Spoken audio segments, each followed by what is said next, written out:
नमस्कार। युवा रोजगार में आपका स्वागत है। तो साथियों, कल गर्दनी बाग में नियुक्ति पत्र के लिए आंदोलन हो रहा था, जो कि शिक्षा मंत्री का भी बयान आया कि शिक्षक के आंदोलन से ही शिक्षक की बहाली नहीं हो रही है। जो आंदोलन कर उनको यदि लगता है कि आंदोलन हम कर रहे हैं तभी बहाली हो रही है, ये बात नहीं है। तो सरकार की जो भी टाल मटोल रवैया है, उससे ये अंदाज़ा लगता है कि नियुक्ति पत्र के लिए अभी 2 साल और इंतज़ार करना पड़ेगा। अभी पंचायत चुनाव आने वाला है, साल भर तो पंचायत चुनाव में उलझाएगा इनको, फिर सर्टिफिकेट जांच के नाम पर साल भर उलझाएगा, और सीटीईटी एक्ट केस की भी सुनवाई होने वाली है। ये सीटीईटी एक्ट केस जो हुआ है, समझिए गुमराह करने के लिए हुआ है। सीटीईटी एक्ट केस होना ही नहीं चाहिए। जब मानव संसाधन विकास मंत्रालय की तरफ से जब ऑर्डर आता है कि सीटीईटी भारत के हर स्टेट में शिक्षक बनने के लिए मान्य है, तो इसमें प्राथमिकता की क्या बात आती है।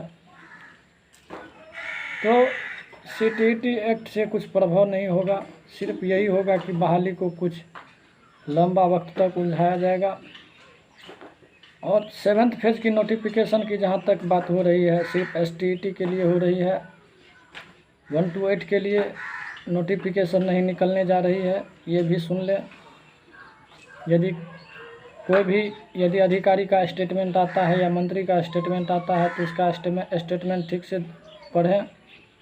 उसमें ये नहीं कहती है कि हाई स्कूल के साथ साथ 1 to 8 का भी बहाली हम नोटिफिकेशन निकालेंगे, कोई स्पष्ट रूप से नहीं व्यक्त करता है।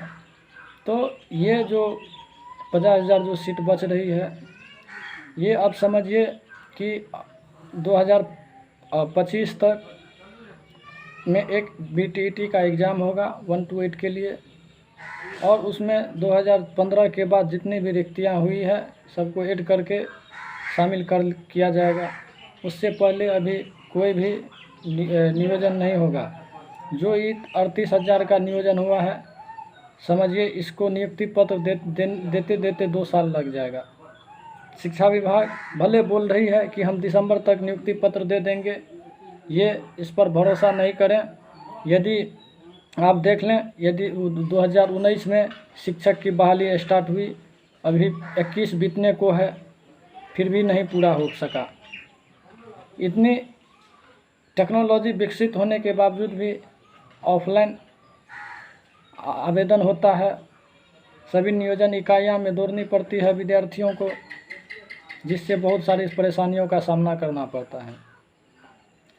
यदि गवर्नमेंट चाहती कि क्लियर कट तरीके से यदि रिक्वायरमेंट निकाल के फ्रेश नियुक्ति करती, तो ये बहाली कब की पूरी हो जाती।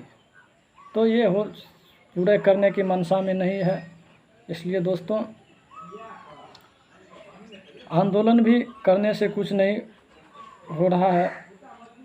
नियुक्ति के लिए तो आप लोग आंदोलन करते हैं, लेकिन उधर से मंत्री का जवाब कुछ और आता है।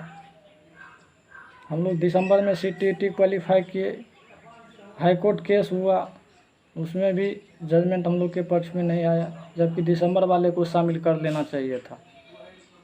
उसके बाद में जनवरी सीटीईटी वाले आ गया, फिर कितने सीटीईटी और आएंगे इसका कोई अंदाज़ा नहीं है। इसलिए नियुक्ति पत्र के लिए अभी 2 साल और इंतज़ार करना पड़ेगा, और दिसंबर और जनवरी सीटीईटी वाले 2025 तक इंतज़ार करें शिक्षक बनने के लिए। उससे पहले बिहार में शिक्षक की नियोजन नहीं होगा, ये भी स्पष्ट समझ लें। क्योंकि शिक्षा विभाग जितनी तेज़ी बोल रही है, उतनी तेज़ी से शिक्षक बहाली के और नहीं मिलती है। यदि अभी इलेक्शन की बात आ जाए तो एक दिन में सारी प्रक्रियाएं पूरी हो जाती है इलेक्शन की। आज बिहार में जितनी भी एग्ज़ाम होती है देख लीजिए, बिहार एसएससी का अभी तक कोई पते ही नहीं है। बिहार एसआई का एग्ज़ाम हुआ, उसमें भी बहुते धांधली हुआ। बिहार कांस्टेबल का एग्ज़ाम हुआ, उसमें भी बहुत धांधली हो रहा है। जितने भी एग्ज़ाम हो रहे, बीपीएससी देखिए उसमें भी धांधली होता है, यूपीएससी देखिए उसमें भी धांधली होता है। कोई भी ऐसा रिक्वायरमेंट नहीं है जो फ्रेश होता है। साथियों, मेरे वीडियो को लाइक करें, शेयर करें और सब्सक्राइब करें। धन्यवाद। जय हिंद, जय भारत।